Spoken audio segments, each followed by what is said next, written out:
Le jour vient de se lever dans un petit village du Burkina Faso. Surgissent de tous les quartiers des habitants munis de seaux, de bidons, de bassines. Le rendez-vous se fait autour de la pompe communale pour puiser l'eau qui leur est nécessaire. Un peu plus loin, dans une autre ville, des mères de famille remplissent leurs bidons à une borne fontaine. Ces scènes, qui se reproduiront toute la journée dans toutes les régions du pays, paraissent ordinaires. Et pourtant, la recherche de l'eau potable dans ces pays en voie de développement est un défi de tous les instants, un enjeu technologique et économique primordial pour la survie et le bien-être de ses habitants. Notre voyage passe par Orléans, à 150 km au sud de Paris. Ici se situe le siège de Vernier Hydro, leader français dans le domaine de l'approvisionnement en eau potable en milieu rural et isolé. Depuis plus de 30 ans, Vernier Hydro conçoit, fabrique et commercialise des pompes à motricité humaine, des pompes solaires et des systèmes de pompage et de distribution d'eau potable à destination du marché africain. La pièce arrive ici, elle est réceptionnée, contrôlée. Si la pièce est conforme, elles sont mises en stock et elles sont sorties du stock au fur et à mesure que l'on fabrique des dossiers.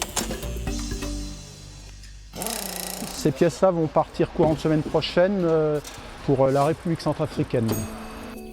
Retour à Pau, à la frontière avec le Ghana.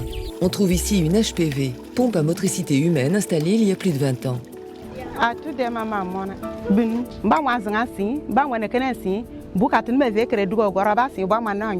Cette pompe, elle nous aide à faire des travaux, à se laver et à préparer et à faire des ménages. On a besoin de 2 barriques. C'est plus près et c'est plus facile. Avant, on partait à 1 kilo pour creuser des puits. Dans une démarche de développement, l'eau fournie aux habitants n'est pas distribuée gratuitement, mais elle est vendue pour un prix modique. Il y a une volonté de développement, il y a une volonté de faire des choses utiles, mais en même temps, et c'est ça qui peut être surprenant, une volonté de gagner de l'argent. On fait du développement. Faire du développement, c'est pas faire de la philanthropie. On ne fait pas une aide ponctuelle face à une situation particulière de crise ou d'urgence. On s'inscrit dans une démarche long terme. Tout doit trouver son équilibre. Et le service de l'eau, c'est un service qui se paye parce qu'il nécessite des moyens, qu'ils soient humains ou techniques, que l'on doit, d'une manière ou d'une autre, payer.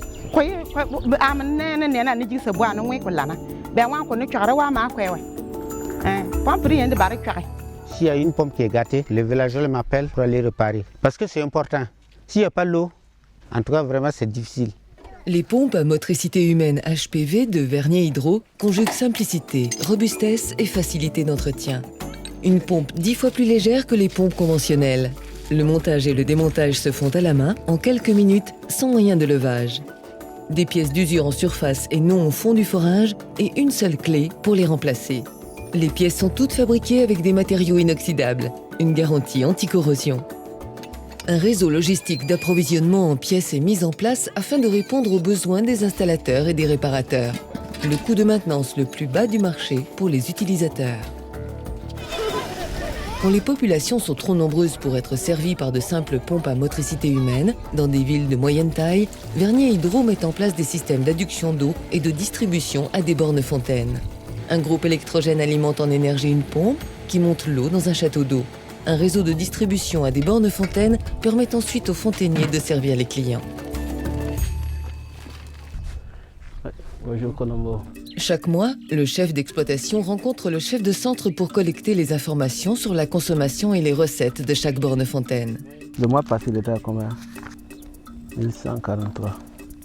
Le fontainier est rémunéré à 60 francs par mètre cube, soit 12% des recettes. Nous sommes ici au village de Titabe, au nord du pays, à la frontière avec le Niger. Ici commence le Sahel. La pompe est alimentée en énergie soit par un groupe, soit par des panneaux solaires, un système plus économe. Le groupe Vernier a également développé un système hybride qui permet à un groupe électrogène de prendre le relais quand l'ensoleillement est insuffisant. Je suis le papa du village et je ne souhaite pas que ce quartier souffre d'eau. Parce que moi, j'ai une petite famille ici, mais j'utilise 9 bidons par jour. L'eau est distribuée en différents points de vente du village, public, mais aussi en un point de distribution privatif destiné au CSPS, Centre sanitaire de protection et de santé. Notre journée au Burkina Faso est sur le point de s'achever.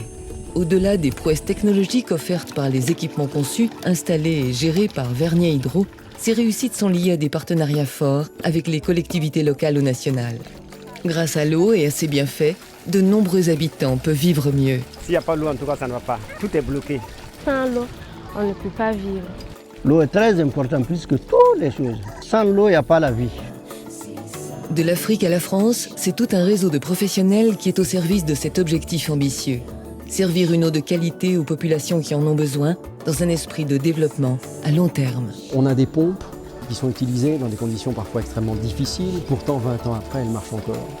C'est formidable. C'est une immense fierté quand je me promène en Afrique et que je vois les villageois s'approvisionner en eau potable. Pour moi, c'est merveilleux. C'est le succès de toute une aventure. Le combat n'est pas fini. Le service de l'eau doit être amélioré, en particulier en termes de potabilisation. Nous y travaillons avec les Africains. Beaucoup de progrès, mais il y en a encore beaucoup à faire.